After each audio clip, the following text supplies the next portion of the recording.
Akala ko nung una, ganun-ganun lang ang magpinta. Magbabanat ka ng canvas, maghahalo ka ng pintura, nandung susubo ka ng kung ano-ano. Tulad ng portraits, watercolor, landscape, abstract, at sari-saring eksperimento. Para lamang may matawag na obra. Kahit kapag dakay, wala namang ibig sabihin.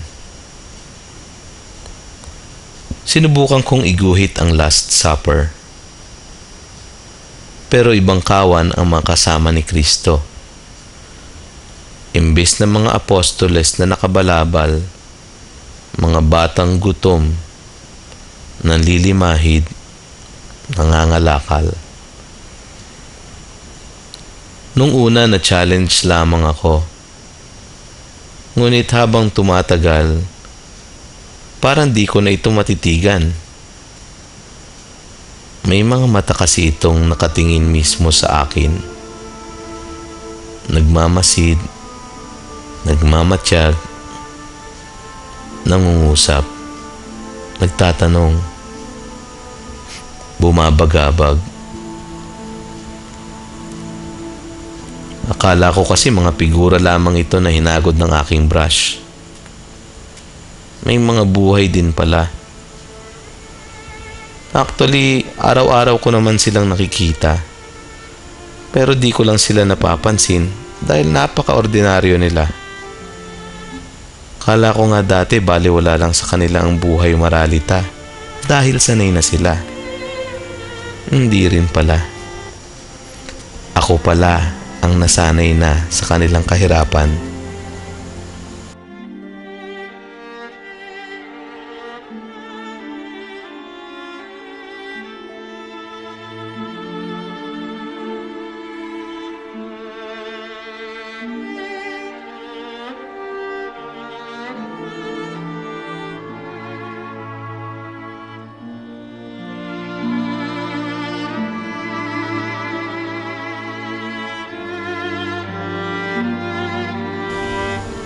Sinubukan kong puntahan si Nene. Nakatira siya sa sementeryo. Buhay pusa ang buhay niya. Pakalat-kalat, ngiyaw lang ng ngiyaw. Di naman makahiyaw. Basta na lamang siya iniwan. Walang kumakalinga, walang nag-aalaga. Iniwan nga ako nung ina niyan, 50-50 pa yan.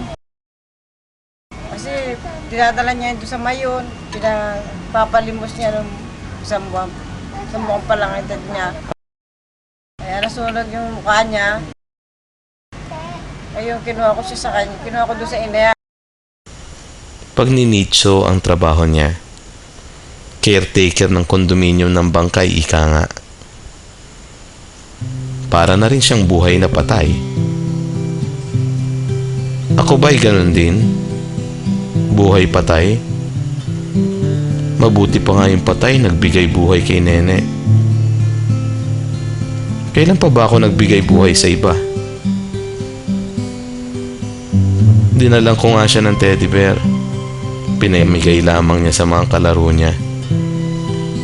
Mas mapagbigay pa siya kaysa sa akin. Mas nagbibigay buhay siya.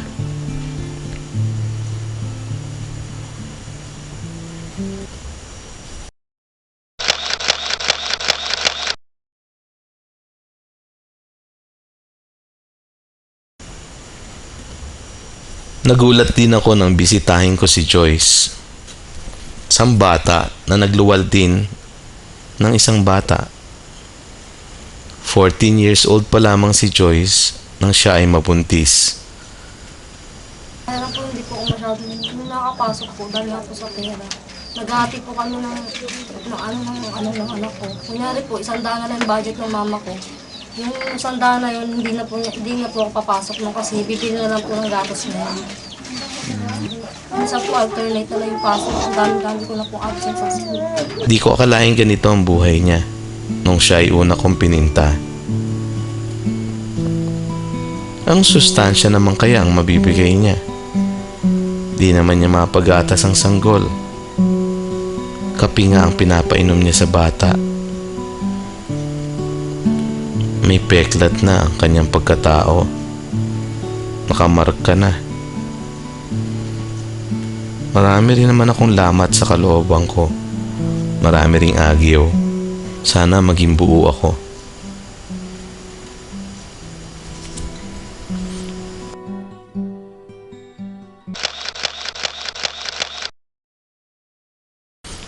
Pinasyalan ko rin si Tinay.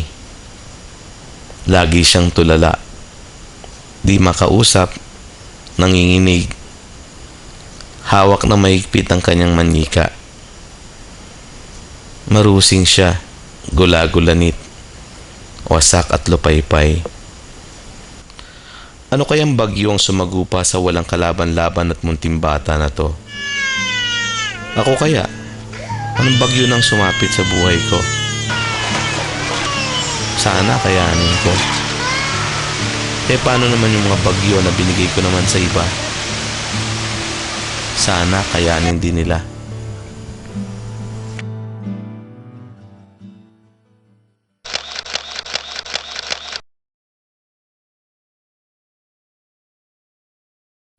Sinubukan kong sadyain si Itok Garganera. Ang sarap kumain ng batang to. Di man lamang nag-alok. Bata pa lang, tirador na. Laging may hawak na hairpin. Handa siyang magbukas ng anumang disusi. Mapapadlak, kadena, o gate. Kayang-kaya niyang akyatin. Henyo siyang may tuturing. Magaling sumagot at mahusay sa matematika. Matapang, handang makipagbunok kahit anong oras. Mahusay tumambling. Pwede maging gymnast. Pag tinitingnan ko ang mga mata niya, nanlilisik. Isa kaya siya sa tatarak ng punyal sa dibdib ko pagdating ng araw? Sana maagapan siya. Sayang siya.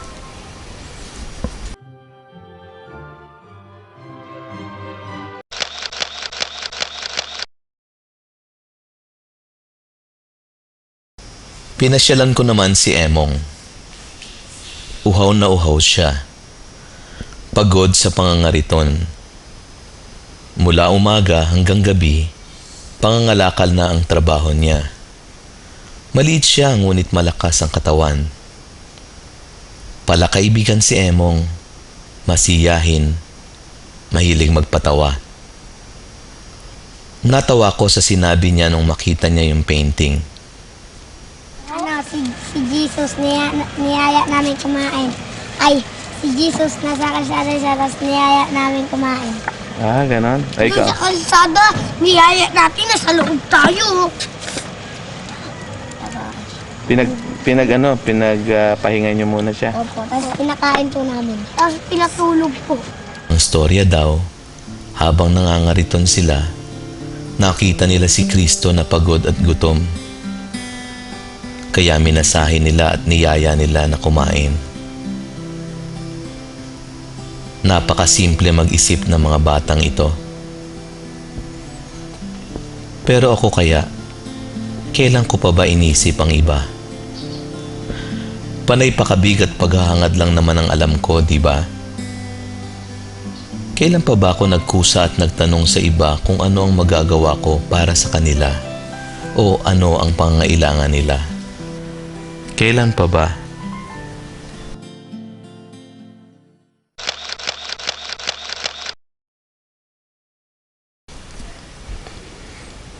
Binalikan ko si Onse.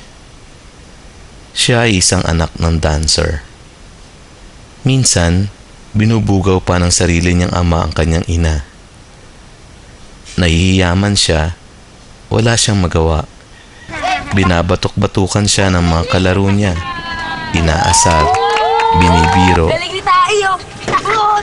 makirot na biro. Namumulot siya ng scrap at ibinebenta ng mura. Wala siyang tiyak na kakainin.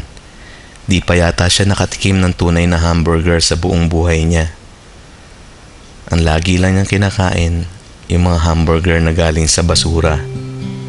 Pero ang laman ng nanay niya, pinagsawaan at pinagpiestahan na